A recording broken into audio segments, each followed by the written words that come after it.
Pensez-vous que l'amour raisonnable existe? Ou que la folie lui est indispensable? Être fou amoureux, as-tu donc perdu la raison?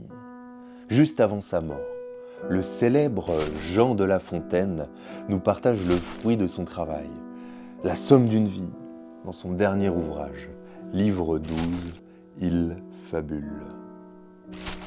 Tout est mystère dans l'amour, ses flèches, son carquois, son flambeau, son enfance. Ce n'est pas l'ouvrage d'un jour que d'épuiser cette science. Je ne prétends donc point tout expliquer ici. Mon but est seulement de dire, à ma manière, comment l'aveugle que voici, c'est un Dieu. Comment, dis-je, il perdit la lumière.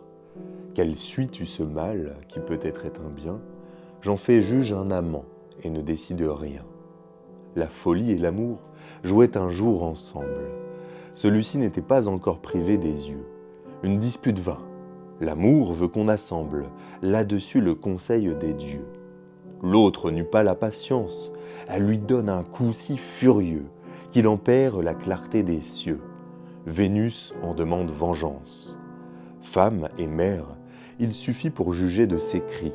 Les dieux en furent étourdis, et Jupiter et Némésis, et les juges d'enfer, enfin toute la bande.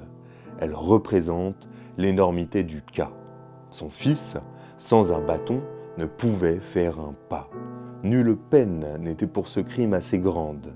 Le dommage devait être aussi réparé. Quand on eut bien considéré l'intérêt du public, celui de la partie, le résultat enfin de la suprême cour fut de condamner la folie à servir de guide à l'amour.